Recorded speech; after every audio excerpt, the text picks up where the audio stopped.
다 함께 기도하시겠습니다. 사랑과 은혜가 충만하신 아버지 하나님, 청년부 예배의 이름으로 저희가 한자리에 모였습니다.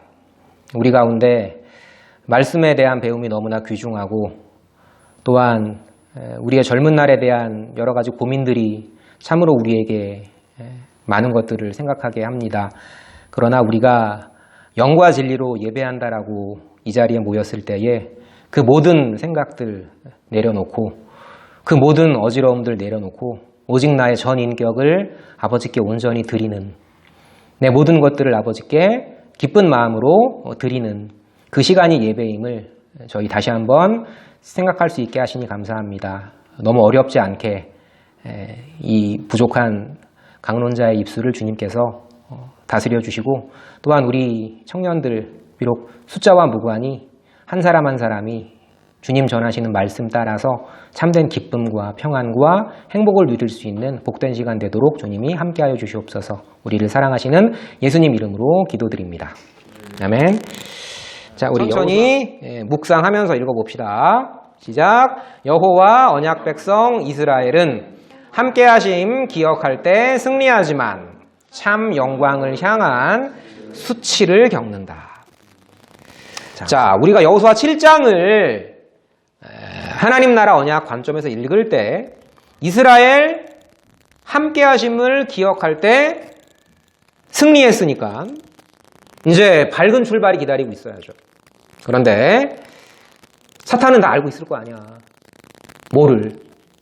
하나님이 어떻게 계획하시고 하나님이 어떻게 섭리하신다라는 걸. 여러분, 사탄은 우리 안에 있는 악한 마음이기도 하지만 놓치면 안 돼요. 우리 밖에 있는 인격체입니다.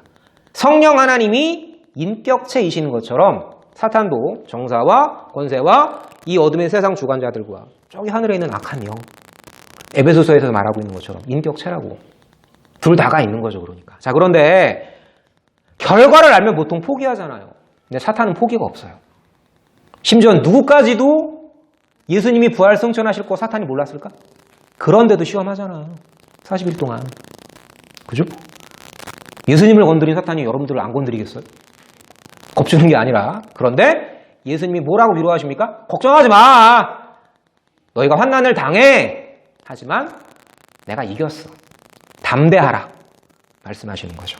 자, 그 성실한 하늘에 있는 악의 영은 출애굽의 기적을 보았으면, 요단강과 여리고의 승전을 보았으면, 야, 쟤네들, 하나님과 함께하는 쟤네들, 하나님을 믿는 쟤네들은 내가 건드릴 수 없구나. 이게 아니라 포기하지 않습니다. 여러분, 아이성의 거주민들이 이스라엘을 대항했다?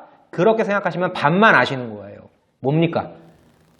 그 아이성 사람들의 이스라엘이 비록 강대하지만 우리가 저들과 맞서 싸울 수 있어라는 생각은, 그죠?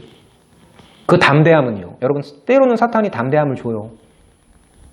여러분과 맞서 싸우는 사람 안에서 사탄이 담대함으로 역사한다니까. 그것조차도 하나님의 허용 안에 있다는 걸 믿는 게 말하자면 원성사신학의 강점이지만 또 다른 한편으로는 약점이에요. 그게 건전한 긴장이 필요한 거죠. 봅시다. 함께하심, 기억하심, 승리하심의 언약을 받으면 밝은 출발만 있던 게 아니라 하나님은 더 강한 영을 붙이십니다. 여러분이 만약에 믿음의 한 단계 시험을 넘었다면 너무 좋아하지 마세요. 물론 하나님이 이 땅에 상급도 주시지만 더 강한 영이 하나님의 허용 안에 기다리고 있다는 거죠. 필히 허락하시는 어두움을 보여주고 있는 거예요. 뭐? 가나안 땅 들어갔으니까 이제 요단강도 건넜고 여리고 성도 차지했으니까 우리 앞엔 승승장구야 라고 하는 걸 저것쯤이야. 아이성쯤이야. 몇천 명만 올라가도 충분히 대적할 수 있어. 이 믿음은요, 여러분, 이상한 게 아닙니다. 자연스러운 거예요. 안 그러겠어요? 그런다고 해서 여호수아가 하나님을 신뢰하지 않는 거야? 근데 하나님은 여호수아에게 뭘 요구하신 거예요? 그냥 나를 신뢰하는 것이 아니라 전적으로 나를 신뢰하는 것을 원하셨던 거죠. 그래서 아골골짜기에 어두운 괴로움, 그 고통스럽게 내가 내 동족을 쳐가지고 죽여야 하는 이런 상황들. 하지만 도전 속에서 강해집니다. 우리가 교회에 설립, 양육, 무장, 투쟁, 승리를 공부할 때 설립과 승리는 일직선이죠.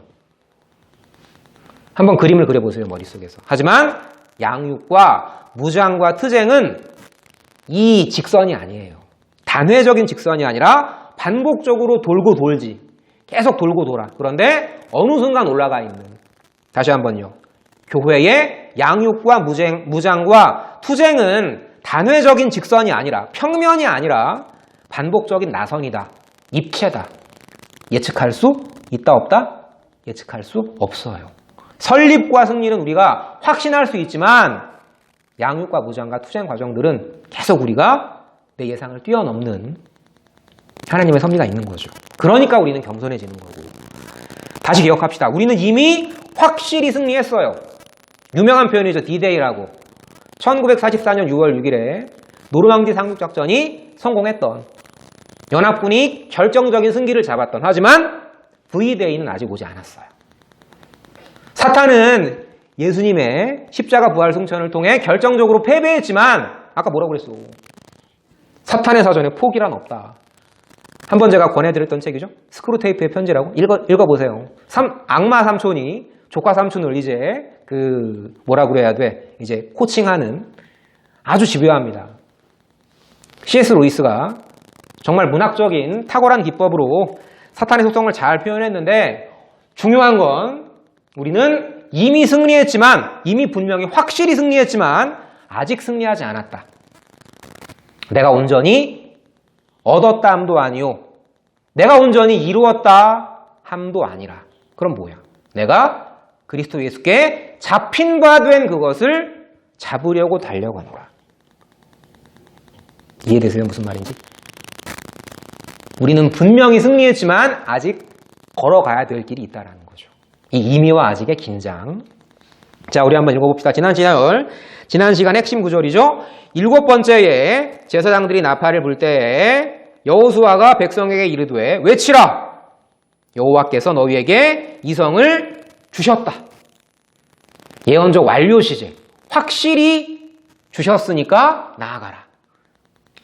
근데 우리가 외치라! 왜냐하면 주셨다라를 말하기 전에 뭐가 중요하다고 했어요? 외침 직전의 배경. 하나님은 무대뽀가 아니시다. 무대뽀란 말이 원래 그 일본어죠. 전국시대 때 전쟁하러 나가는데 공성전에 그 성을 무너뜨릴 대포도 없이 싸우러 나가는, 그걸 보통 무대뽀라고 하죠. 하나님은 무대뽀가 아니시라. 외침 직전의 배경이 뭐였어요? 요단강을 통해서, 요단강이 갈라지는 기적을 통해서 눈으로 보여주셨고, 여리고 사람들의 마음이 녹았다라는, 여호와의 명성에 그들이 두려워 떨고 있다라는 귀를 통해서, 이제 보이지 않는 것을 통해서 확신을 주셨죠. 이 외침 가운데에서는 바로 직전에 역사의 흐름들이 남아있는 거죠. 그래서 외치라라는 이 말은 전쟁의 시작을 뜻하기도 하지만 전쟁의 승리를 뜻하기도 하고, 또한 여호와의 영광을 뜻하기도 합니다. 이 세 가지 의미가 다 있어요. 외침이라는 말 속에는.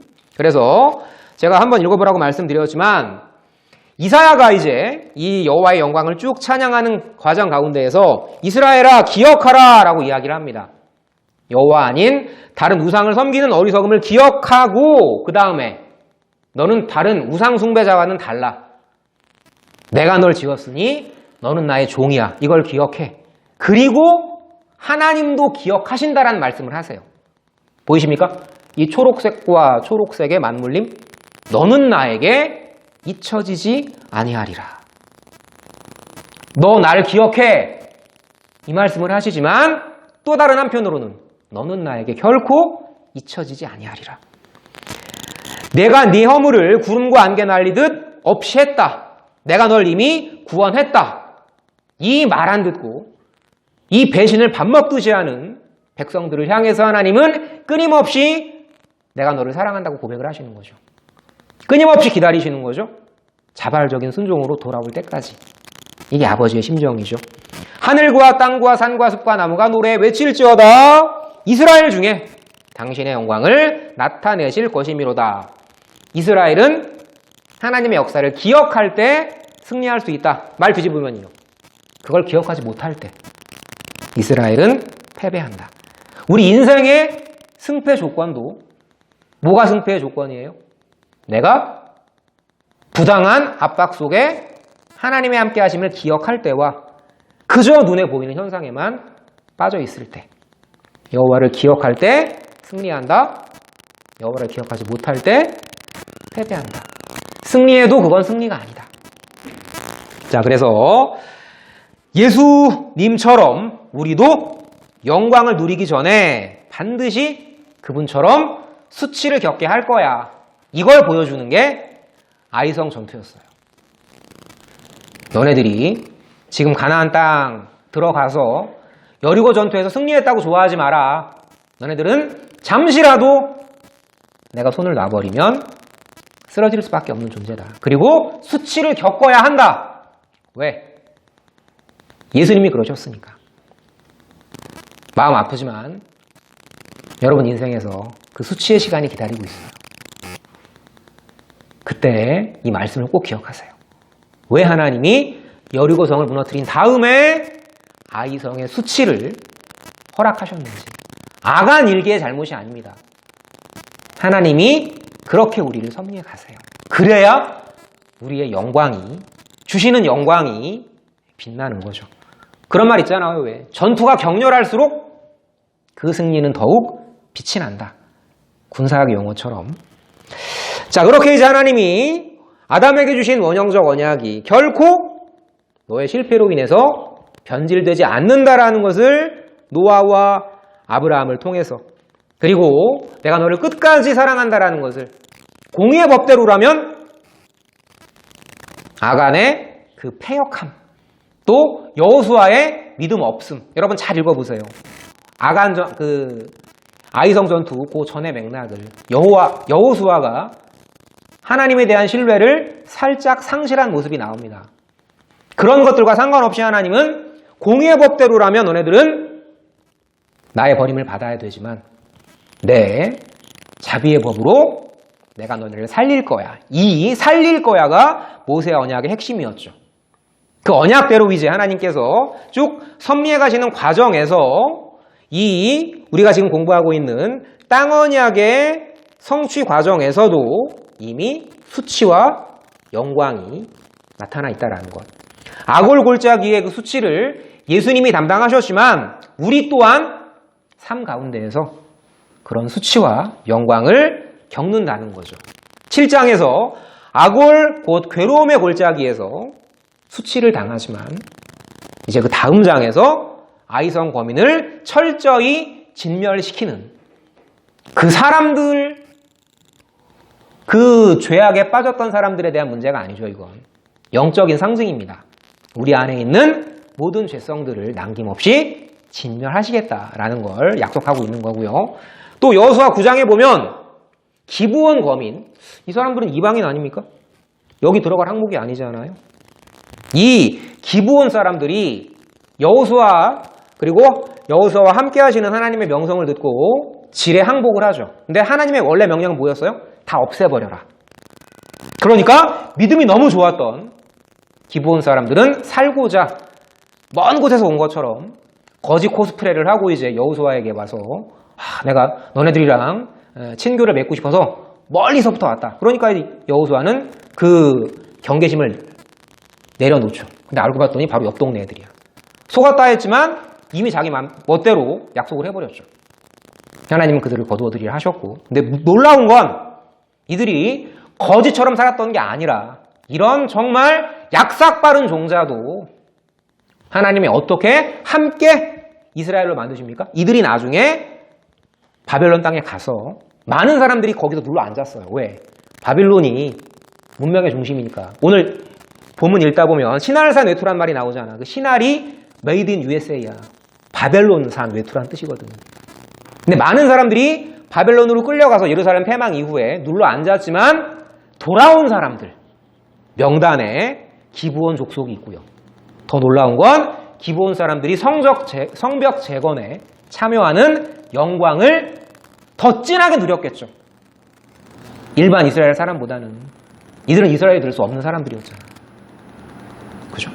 저는 이 교회에 들어오는 길을 한 번은 제가 저희 딸이랑 저희 처랑 걸어오는데 비가 많이 내려서 물이 엄청 튀는 그 악천후였어요. 그런데 그 모 집사님이 저를 태워주셨고, 근데 저희 딸한테 참 미안하더라고. 박재임 선생님한테 참 감사했지만 그 기억이 뭐가 좋아요, 여러분? 근데 그 기억이 있어야 똑같은 차를 타고 교회를 올 때 그 기억이 있어야 더 감사함이 커지는 거죠. 그래서 고난이 축복인 거죠. 하나님께 더 감사할 수 있고 저 지체를 더 잘 이해할 수 있으니까. 기브온 거민의 성벽 제거는 더 큰 영광이었어요. 마찬가지로 여호수아 이후의 내용 전개 가운데에서 모든 땅을 정복했느냐? 정복하지 못한 땅이 있었어요. 이스라엘의 수치로 남았던. 그런데 그 수치로 남았던 안악 중의 안악 자손, 엄청난 사이즈의 거인 오브 거인 땅, 그 헤브론 땅을 누가 점령합니까? 에서 출신이에요. 이 사람은 야곱 출신이 아닙니다. 그니스는 에서 계통이고 이 그니스 출신의 갈렙이 이 땅을 정복하죠. 수치와 영광을 함께 주시는 하나님. 자, 우리 읽어봅시다. 그러므로 여호수아가 아간에게 이르되 내 아들아 청하노니. 자, 이렇게 하나님이 이런 수치스러운 과정을 주시는 과정에서 한 가지 중요한 통찰을 우리에게 주십니다. 여러분, 지금 여호수아가 아간을 뭐라고 부르고 있어요? 내 아들아. 다시 한번요. 여러분, 아간이 지금 이 모든 문제에 우리 지금 어떤 상황인지는 알고 있죠? 아이성 전투에서 참패한, 진짜 얼굴 팔림을 당한 이 모든 만악의 뿌리인 이놈인데 여호수아는 그 아간을 향해서 뭐라고요? 내 아들아. 더 모자라서 간청을 합니다. 청하노니. 이 표현이 뒤에 또 한 번 나와요. 똑같은 표현으로. 이스라엘의 하나님 여호와께 영광을 돌려 그 앞에 자복하고 네가 행한 일을 내게 알게 하라. 그 일을 내게 숨기지 말라. 여러분, 이 구절을 놓고 일부 학자들은 여호수아는 굉장히 고단수다. 지능적인 프로파일러다. 무슨 말인지 알겠어? 아간을 자백하도록 하기 위해서 친밀감을 표현한 거다. 이렇게 주장하는 사람들도 있어요. 전 근데 그건 아니라고 봅니다. 책망하되 넌 내 가족이야. 여러분, 성경에 아간이 지옥 같다. 이런 표현 있나요? 이건 좀 민감한 내용이지만 지금 이 아간의 이후 발언들을 보면 이 사람이 진짜 회개했나? 정말 뉘우치고 있는 것 같은데? 이런 느낌을 주는 발언들이 있어요. 다시 한번, 기록된 말씀 밖으로 넘어가지 말라. 우리가 알 수 없는 건 이야기하는 게 아니에요, 여러분. 그건 하나님의 주권 영역하죠. 근데 어쨌거나 그 아간의 결과와 상관없이 여호수아는 책망하되 하나님 나라 가족의 뭐를? 긍휼을 잃지 않았다. 여러분, 우리 그때 겨울 사경에 가서 제가 이야기했던 거 그 얘기 기억나세요?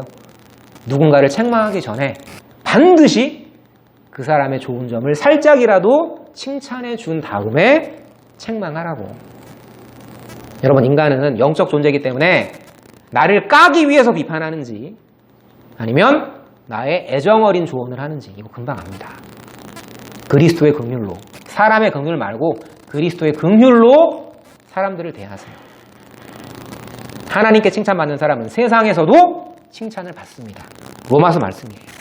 자, 그래서 이제 술술 부는 거야. 이제 참으로 나는 이스라엘의 하나님 여호와께 범죄하여 이러이러하게 행하였나이다.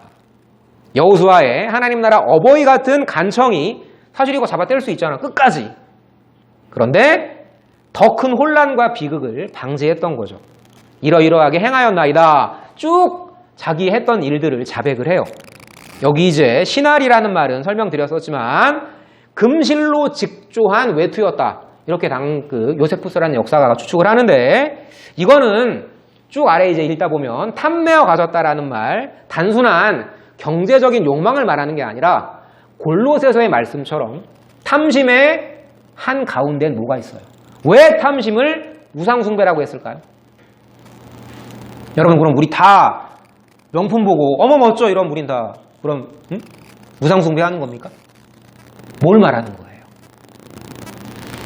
네가 정말 사랑하는 것이 있다고 했을 때 너 그거를 네가 하나님보다 더 사랑하게 되면 이걸 말하는 거죠. 돈이 왜 무섭습니까? 돈보다 하나님을 더 섬긴다고 말은 하지만 결정적인 상황에서 하나님보다는 돈을 선택하는, 돈을 하나님처럼 섬기는 이런 부분들을 말하고 있는 거죠. 자, 이런 고백 다음에 여호수아가 사자들을 보내서 그의 장막에 달려가 본즉 쭉 물건이 감춰져 있는데 제일 아마 이제 귀하다고 생각했나 보죠. 은은 그 밑에 있는지라. 우리 바친 물건이란 말을 봤지만 또 이제 어떤 목사님들은 이걸 이제 설명하면서 주의 종 여호수아의 그 말에 불순종한 것, 그것이 죄다. 그러면서 갖다 붙이는 거죠. 주의 종의 말에 불순종하게 되면 이러한 결과가 온다. 이게 무슨 도둑질을 말하는 게 아닌 거죠. 뭘 말하는 거예요? 이 승리가 온전히 여호와께 영광으로 바쳐져야 하는데 거기에 자기의 탐심 때문에 여호와의 영광에 흠집을 낸 거죠. 온전히 여호와께서 이루신 승리를 내 탐심으로 더럽힘으로써 도둑질했던, 여러분, 아간은 너무 하나님이 잔인하게 처결하십니다. 뒤에 보면 이렇게 이제 이스라엘 모든 자손에게 이걸 가지고 오고 그들이 그것을 여호와 앞에 쏟아 놓을 때 여호와 앞에라고 되어 있죠. 여러분, 제가 영적 타조라는 말을 썼지만 타조가 그렇잖아요. 자기가 무언가에 쫓김을 당할 때 머리만 딱 숨으면 자기 온몸이 다 숨겨진 것처럼 착각을 하는, 웃을 일이 아닌 거죠. 우리도 하나님이 보신다라고 생각을 하지만 과연 정말 하나님이 보신다라고 생각하는데 내가 이렇게 행동을 할까? 때론 돌아볼 필요가 있죠. 억울합니까? 하나님이 모르실 것 같아요. 귀를 지으신 자가 듣지 아니하시랴. 눈을 만드신 자가 보지 아니하시랴. 그건 말씀인데요. 그 말씀을 가볍게 여김이 우리의 패배가 됩니다. 귀를 지으셨기 때문에 다 들으시고요. 눈을 만들었기 때문에 다 보고 계신 거죠. 아간은 속였다고 생각했지만 결국은 다 여호와 앞에 쏟아놓게 됩니다. 이런 도덕적인 차원의 범죄를 넘어서 아간의 결정적인 실책이 뭐라고, 모든 것, 아간의 가족들은 무슨 죄가 있어요? 무슨 죄야? 아빠 잘못 둔 죄, 남편 잘못 둔 죄, 아들 잘못 둔 죄. 다 같이 죽잖아. 여러분, 이게 공정하다고 생각하세요? 다시 한번. 이게 공정한 거예요? 아간의 모든 가족까지, 봐봐. 장막과 그에 속한 모든 것을 이끌고 아골골짜기로 가서 다 때려 죽이잖아. 이게 뭐냐고. 왜 하나님이 이렇게 일견 잔인하게 처결을 하세요? 이유는 뭡니까? 아간 가족까지 무언 죄라고 모든 것을 징벌하시냐? 그만큼 하나님 나라 가족 공동체에 지은 죄가 무겁다라고 보시는 거죠. 예수님의 유일 계명이 뭐였었죠? 하나님을 사랑하고 내 이웃을 어떻게? 내 몸처럼 사랑하라. 여기 뒤에 여호수아의 진술을 잘 보시면 너 나한테 지금 날 속였어. 이렇게 하지 않고 우리에게 범죄했다라는 표현을 써요. 여호수아가. 이 하나님 나라 가족 공동체에 범한 죄이기 때문에 하나님은 아간의 모든 식솔들을 멸절시키신 거죠. 왜 그때 한번 제사 불 한번 잘못 올렸다가 죽었던 나답과 아비후, 그 사람들은 후손들이 살아있거든. 살아남아요. 근데 아간은 후손들이 살아남지 않습니다. 이유는요, 공동체의 지체들에게 범한 범죄였기 때문에. 그렇다고 해서 아간은 지옥 갔을 거야, 이건 우리가 속단할 수 없는 거죠. 성경에 나와 있지 않으니까. 그래서 머리 대신 그리스도 안에서 너와 나는 없는 거죠, 여러분. 지체 A와 지체 B만 있을 뿐이에요. 아까 제가 서두에 말씀드렸지만 왼손이 오른손을 살렸다면 그건 자신을 위한 거예요. 머리를 위한 겁니다. 온몸을 위해 쓸 뿐이에요. 그러니까 왼손이 면류관을 받을 때 자기가 쓰지 않고 머리에 쓰는 거죠.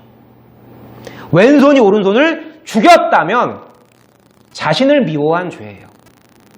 아간은 그 탐심 때문에 자신을 죽였고 머리를 죽였고 온몸을 죽였기 때문에 아간의 모든 식솔들을 하나님이 처리하신 겁니다. 아간 개인이 미워서가 아니에요. 이건 상징입니다. 여러분, 교회 내에서 뭐가 제일 무서운 범죄라고 그러니까? 지체를 죽이는 말. 너 졸아? 너 안 나왔어. 너 그것도 못해? 넌 지금 교회 다닌 지가 몇 년째인데. 이런 말들. 이게 교회 공동체를 허무는 그 말이 하나님 보시기에 가장 큰 범죄예요. 물론 하나님이 우리의 회개 속에 용서하시겠지만 그건 정말 큰 범죄라고. 한 지체가 고통을 받으면 모든 지체가 함께 고통을 받고. 여러분 정말 고통을 받으세요?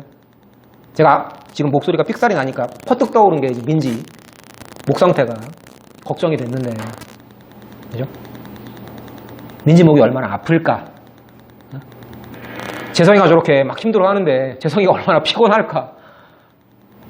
선생님이 지금 목소리가 삑살이 났는데 왜 저 선생님을 저렇게 열불을 낼까? 이거 정말 중요한 말씀이거든요. 한 지체가 고통을 받으면 모든 지체가 함께 고통을 받는 게 뭐예요? 이게 가족이에요. 세상 가족 말고 하나님 나라 약속을 함께 받은 가족. 저 장로님이 미워.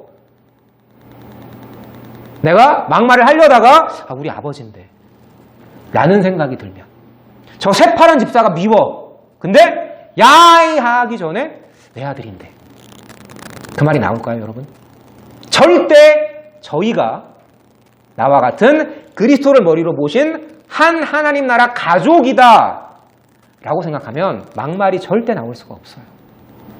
또한 한 지체가 영광을 얻으면 모든 지체가 함께 즐거워하는 것, 이게 천국이죠. 여러분, 말씀을 다 못 깨달으셔도 괜찮아요. 여호수아 7장까지 흐름 모르셔도 괜찮습니다. 뭐만 기억하시면 돼요? 서로 사랑하라. 내가 너를 사랑했듯 너희끼리 서로 사랑하라. 이 모든 계명은 서로 사랑하라 하신 그 말씀 하나에 다 이루었느니라. 예수님 말씀이죠? 편하게 들으세요. 그러니까 좀 졸려도. 자, 여호수아가 이르되 봐봐. 뭐라 그래? 어찌하여 우리를 괴롭게 하였느냐. 공동체에 범한 범죄. 그래서 멸절시키신 거죠.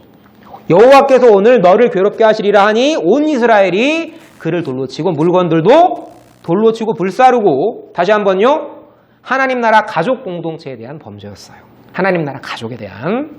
그 위에 돌무더기를 크게 쌓았더니 오늘까지 있더라. 여호와께서 그의 맹렬한 진노를 그치시니 그러므로 그곳 이름을 오늘까지 아골골짜기라 부르더라. 호세아서에 보면 아골골짜기로 소망의 문을 삼아주리니 라는 말씀이 있어요. 이게 무슨 뜻일까요? 다시 한번. 아골골짜기는 절망인데 이걸 어떻게 소망의 문으로 삼아줘? 어떤 맥락이겠습니까?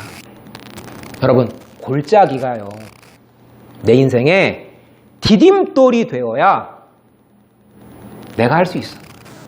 내가 이 골짜기를 헤쳐나갈 수 있어. 발버둥쳐 보세요. 응? 하나님을 기억하지 않고, 우리 기억하시죠? 하나님께서 우리와 함께 하심을 기억할 때 승리한다. 여러분의 정체성은 이스라엘인데 하나님이 주신 한 가지 선물이 있습니다. 너네들이 더 높게 올라가기 위해선 반드시 골짜기가 디딤돌이 돼야 돼. 그래야 자라. 골짜기의 어두움에서 몸부림쳐 봐야 생명의 빛이신 예수께 진실이 감사하게 돼. 여러분, 이게 복음입니다. 이게 하나님 나라 언약이에요. 이게 우리를 율법의 정죄로 죽이시지만 거기서 죽어 있으라가 아니라 내가 반드시 너를 내 규례의 생명의 말씀의 빛으로 살려. 이거죠. 살려가 포인트지 죽어가 포인트가 아닙니다. 예수께서 언제 참 모퉁이 똘이 되시느냐? 네가 골짜기의 디딤돌을 밟을까 말까 고민하고 있을 때, 그때 참 모퉁이 똘이 되십니다. 골짜기에 절망이 없으면 오히려요, 여러분, 예수의 복음은 걸림돌이 됩니다. 이 말 뜻 아시겠어요? 순탄하게 복음을 깨달으면요, 어느 신학자가 재미있는 표현을 했어요. 그 완고한 교황주의자나 하나님 없다고 믿는 자유주의자보다 더 무서운 사람들이 있다. 그건 완고한 그리스도인이다. 완고한 그리스도인이라는 말이 무슨 뜻일까요? 난 인생이 성공이야. 나는 경제적으로, 세상적으로도 성공했고 나는 신앙적으로도 성공했어. 이 사람들이 제일 무섭다는 거예요. 왜요? 지체의 아픔을 모르니까. 성경신학이 왜 많은 사람들을 아프게 했죠? 뭐가 없었어요? 십자가가 없었으니까. 십자가가 없었어요. 이 가운데 센터에 있는 십자가 말고 저 지체의 아픔을 진짜 내 아픔으로 여기는, 저 목사님의 실수를 내 실수로 아파하는 그 십자가가 없었어요. 여러분, 십자가 없는 완고한 그리스도인은요, 자유주의자보다, 무신론자보다 훨씬 더 무서운 사람입니다. 그게 바리새인이에요. 그게 바리새인이라고. 자, 정리합시다. 인생 사시면서 수치스러우십니까? 그러나 당신의 수치를 참 영광으로 만드시려 예수님이 십자가의 수치를 겪으시고 부활 승천하셨죠. 그의 찔림은 우리의 허물을 인하며 그의 상함은 우리의 죄악을 인함이라. 그가 징계를 받음으로 우리가 평화를 누리고 그가 채찍에 맞음으로 우리가 나음을 입었도다. 이게 복음이에요. 안심하시라고 그러니까. 그래도 여전히 부끄러우십니까? 지금 성경은 이야기하죠. 당신은 비록 땅에 있지만 오직 예수님의 믿음으로. 그 믿음이 뭔데요? 여러분 안에 새 언약의 성취로 계시는 성령 하나님. 졸아도 피곤해도 딴짓해도 아, 저거 말씀이지! 라고 반응하게 하는 그 새 언약의 성령. 그분 새 언약의 성령께서 예수의 믿음 그 자체가 우리를 보게 해요. 신령한 눈을 뜨게 합니다. 어떻게 해요? 에베소서의 표현이죠. 함께 살리셨고 함께 일으키셨고 함께 앉히셨다고. 이게 우리의 정체성이죠. 땅을 살고 있지만 함께 살리셨고 함께 일으키셨고 함께 앉히셨다고. 전 지금 여기 앉아있는데요. 그걸 말하는 게 아닌 거죠, 여러분. 우리가 하늘에 앉아있다는 말이 무슨 뜻이에요?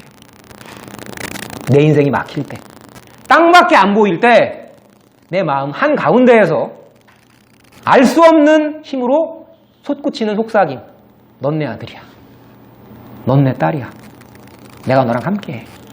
이 음성, 이 마음에 들리는 소리가 바로 저기 위에 있는 천상에서부터 하나님이 우리에게 주시는 음성이고, 그게 들릴 때 우리는 비록 여기에 이 땅을 걸어가고 있지만 저 하늘을 살아가고 있는 하나님 나라 백성이 되는 거죠.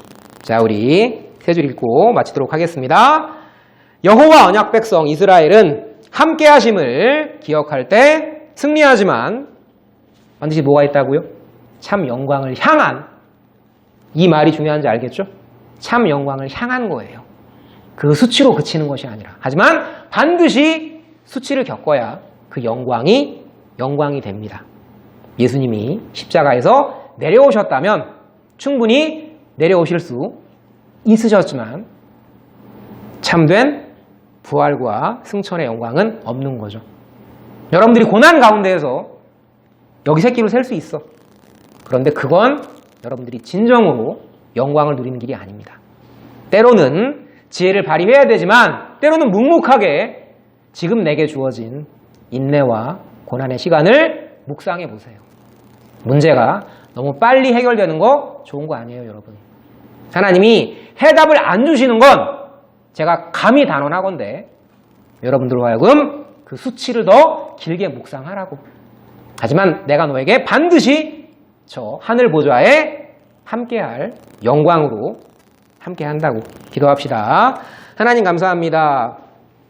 이스라엘은 요단강의 갈라짐과 여리고성의 무너짐과 하나님의 함께하심을 기억할 때 승리했던 그 역사 속에 자고하면서 아이성쯤이야 하는 마음으로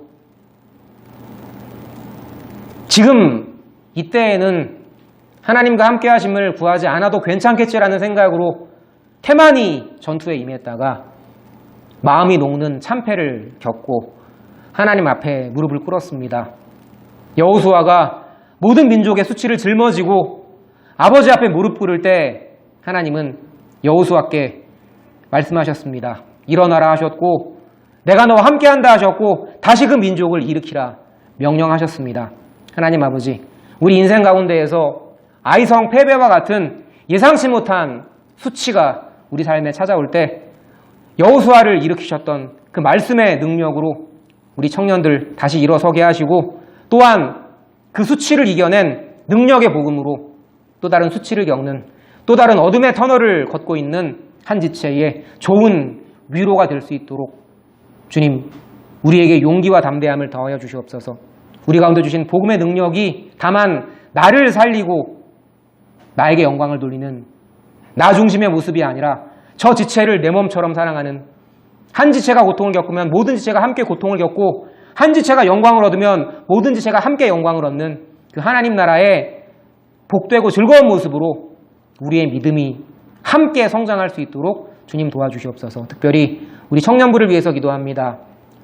우리의 숫자가 많든 적든 우리의 모임이 활성화가 되든 활성화가 되지 않든 우리 청년부 한 명 한 명 이름 주님께서 기억하시고 사랑하시고 늘 그 마음 가운데 시온의 대로를 내실 것을 믿습니다. 서로 격려하게 하시고 서로 내 뜻대로 되지 않을 때, 서로 내 마음에 저 지체가 맞지 않을 때 저는 그리스도의 왼손이요 저는 그리스도의 오른손이라는 생각으로 서로 화합하며 서로 격려하며 서로 협력하며 서로 즐겁게 교회 생활 누릴 수 있도록 주님이 우리 청년부와 늘 함께하여 주시옵소서.